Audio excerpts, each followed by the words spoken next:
मेरा नाम एडवोकेट रामेश्वर ठाकुर हुआ। मैं ऐसे पेशा से मैं हाई कोर्ट में एडवोकेट हूँ और जननायक कर्पूरी ठाकुर जी के जो निवास था मैं वहीं से शिक्षा दीक्षा ग्रहण किया, उनके ही नेतृत्व में, उनके ही मार्गदर्शन पर। और आज इतने दिनों के बाद आज सामाजिक न्याय आंदोलन मिशन जननायक कर्पूरी ठाकुर फॉर्मूला क्यों बिहार में इस चुनाव में लोगों के बीच हम लोग जा रहे हैं, क्या कारण है? बहुत सारी पार्टियां हैं। जैसे 1952 में केंद्र में चुनाव भी हुआ और बिहार में भी चुनाव हुआ।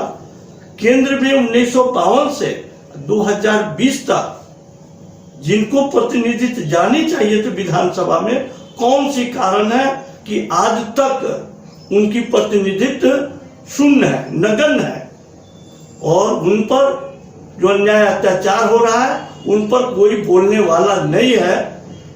तो ये महापुरुष लोगों का देन है कि जो संविधान में भी हमको अधिकार दिए थे, संविधान के द्वारा दिया गया था। आर्टिकल 332 कहता है कि जनसंख्या के अनुपात में प्रतिनिधित्व टोटल भारत में प्रतिनिधित्व का जनसंख्या यानी एमएलए की जनसंख्या 4120 है, जिसमें बाबा साहब द्वारा व्यवस्थित एससी एसटी के लिए 1082 सीटें हैं। और उसी प्रकार बिहार में 243 विधानसभा में सदस्यों की संख्या है। उस जनसंख्या में बाबा साहब द्वारा जो दिया हुआ आर्टिकल 332 के तहत जो दिया हुआ है प्रतिनिधित्व के सवाल पर, वहां 40 सीटें व्यवस्थित है और जो शेष है वो दबे कुचले वंचित depress class, extremely backward class, वंचित वर्ग, आज तक उनके नुमाइंदे, उनके प्रतिनिधि विधानसभा में नहीं पहुंच पा रहे हैं। जबकि ये धरती बिहार में कर्पूरी ठाकुर का ये संघर्षमय जीवन का फील्ड था। ये बिहार वो है जो 1952 से लेकर 17 फरवरी 1988 में तक का जो जीवन का जो संघर्ष है, उन्होंने इसी वंचित समाज के लिए ही संघर्ष किए। फिर भी आज जितनी प्रतिशत मिलनी चाहिए, आज 15%, 1% आज शेड्यूल कास्ट की 15% जनसंख्या, 1% आदिवासी की जनसंख्या, यानी टोटल 16% में व्यवस्थित 40 सीटें हैं। तो दबे कुचले depress class, extremely most backward class, वंचित वर्ग के आज कहा जा रहा है कि 40 से 43% हमारी जनसंख्या है। फिर भी केंद्र की सरकार हो, प्रदेश की भी सरकार हो, ये सारे लोगों ने इग्नोर किया। एका दुका प्रतिनिधित्व को किसी को टिकट दिया गया या जीत कर लाया गया एक दिखाने के लिए।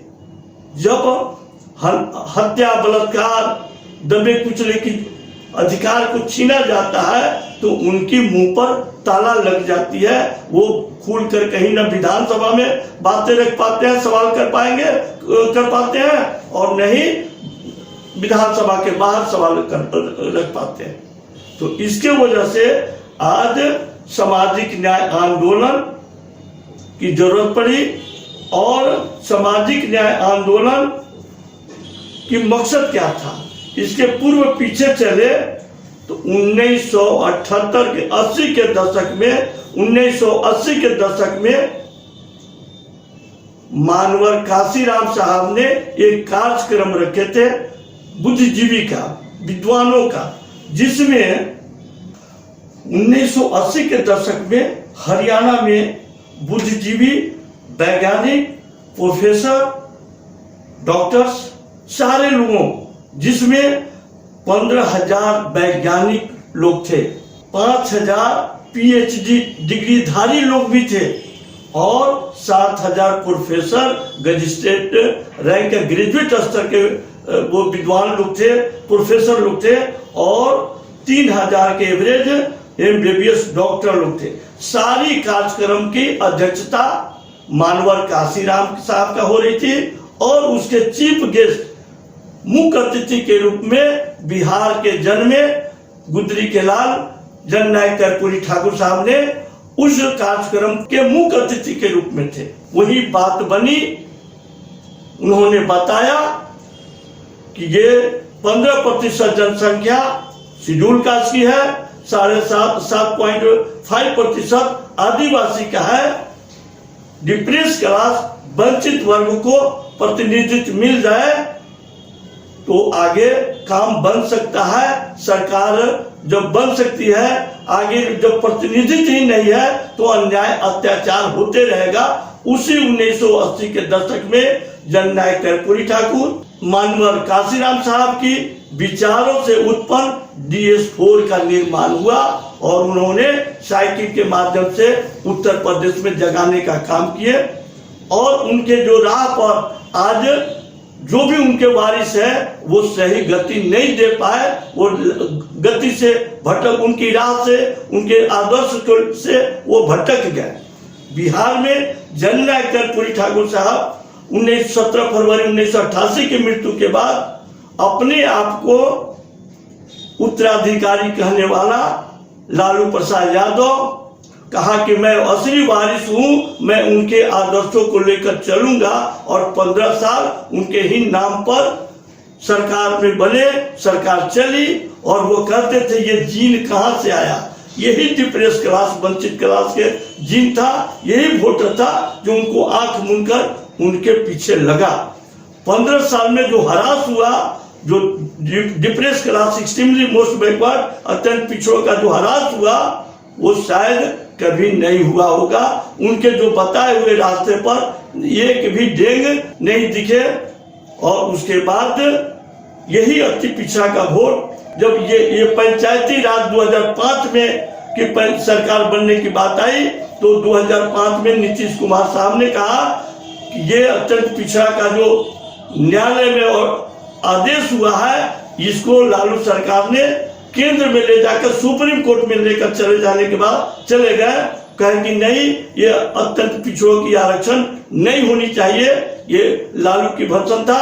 और नीतीश कुमार ने कहा कि मेरी सरकार बन जाएगी तो मैं उस केस को विड्रॉ करके लाऊंगा और मैं पंचायती राज में रिजर्वेशन दूंगा। जननायक कर्पूरी ठाकुर जिस समाज से आते थे, दबे कुचले वंचित वर्ग को, उनको मैं पंचायती राज में दूंगा और सरकार बनी। नीतीश सरकार ने वो काम तो किए, फिर भी आज वही अति पिछड़ा का जीन उनसे क्यों खरक रहा है, क्यों मुंह छुपाया हुआ है, क्यों नहीं बोल रहा है चौक चौराहे पर, क्यों नाखुश है, ये कभी नीतीश कुमार साहब ने झकने का काम, देखने का काम नहीं किया, क्योंकि उनकी नीयत में खोट आ गई। बड़े दबंग जातिया को एनेक्चर 1 में अत्यंत पिछड़ा वर्ग कमीशन के माध्यम से और हाई कोर्ट के माध्यम से ये थोप दिया गया अत्यंत पिछड़ों के बीच, जिसकी वजह से आज अत्यंत पिछड़ा हम लोग सुप्रीम कोर्ट तक गए हैं कि ये दबंग समाज के जो लोग हैं, जनसंख्या वाली जो है, वो ये सारा हिस्सा लूट लेगा, छीन लेगा, ये कमजोर तबका वंचित रह जाएंगे। इसके वजह से हम लोग भी उनके काउंटर करने के लिए सुप्रीम कोर्ट भी गए हैं और यही चुनाव है ताकि हमारे लोग मुंह पर ताला लगाकर बैठे हुए हैं। और आज केंद्र की सरकार भी 2 अक्टूबर 2017 को महामहिम राष्ट्रपति रामनाथ कोविंद साहब के नेतृत्व में एक कमीशन गठित हुई है जिसका नाम है रोहिणी कमीशन। रोहिणी कमीशन की जो टीम बनी कि ब्रॉड ओबीसी जो केंद्र में लागू है, कब बनी? 2 अक्टूबर 2017 को। याद क्या कारण है, कौन सी नियत में खोट पड़ी है जिसकी वजह से आज तक वो लागू नहीं कर पा रहे हैं? क्योंकि इसके पूर्व 2 कमीशन बनी, एक काका कालेलकर कमीशन और दूसरी बीपी मंडल साहब की कमीशन। ये दोनों कमीशन के जो सदस्य थे उन्होंने कहा कि बड़ी मछली और छोटी मछली एक तालाब में एक साथ नहीं रह सकती है। उसके लिए उन्होंने अलग वर्गीकरण की उस कमीशन में अपनी रिपोर्ट दिए और मंडल कमीशन में भी एल.आर. नायक साहब ने भी उसमें भी रिपोर्ट दिए कि नहीं, ये बड़ी मछली छोटी मछली एक साथ नहीं रह सकती है, ये वर्गीकरण करके लागू होना चाहिए। उस घटना 90 के दशक के मैं ले जाऊं 1 मिनट, क्योंकि 7 अगस्त को शाम में रामविलास पासवान साहब और पीए कृष्णन साहब और बीपी साहब के बीच में रात में 7 अगस्त को वार्ता होती है कि इसमें मैं क्या करूं। ये रामविलास पासवान ने थोड़ा भी डायरेक्शन बीपी सिंह साहब को नहीं दिया गया कि इसको वर्गीकरण करके लागू कीजिए। कमीशन में रिपोर्ट आया है और वो खामियाजा आज हम लोग भुगत रहे हैं और लागू हुई, सुप्रीम कोर्ट भी मामला गया, बल्कि वर्गीकरण होकर गया रहता तो आज केंद्र में महामहिम राष्ट्रपति महोदय का क्या जरूरत पड़ा कि आज तीसरी ओबीसी की कमीशन गठित हुई है। उसमें भी आज दिल में खोट है जो 2 अक्टूबर 2017 को कमीशन बनी और आज तक पेंडिंग है और टाइम लेकर 31 जनवरी 2021 तक टाइम लिया गया। और उत्तर प्रदेश हो, बिहार हो, जनप्रतिनिधि के सवाल पर हम लोगों ने जो निर्दलीय स्वतंत्र दबे कुचले वंचित प्रत्याशी हैं, हम संगठन के लोग, हमारे समाज के लोग, बुद्धिजीवी लोगों से मैं आग्रह विनती कर रहा हूं कि आप अपनी बहुमूल्य वोट उस निर्दलीय प्रत्याशी को सामाजिक न्याय आंदोलन मिशन कर्पूरी ठाकुर फॉर्मूला एवं DS4 के तहत उनको प्रतिनिधित्व में भेजने का काम करे, ताकि DS4 जो मानवर काशीराम साहब, जननायक कर्पूरी ठाकुर साहब का जो हरियाणा में बातें उभर कर आई, जो सोच बनी, उस सोच को हम लोग आगे बढ़ाने के लिए ही कोशिश कर रहे हैं। हम अपने लोगों को जगाने का काम कर रहे हैं। जिला नालंदा 177 हरनौत विधानसभा क्षेत्र से शशि रंजन सुमन साहब उर्फ सिप्पू ठाकुर का चुनाव चिन्ह चप्पल छाप है।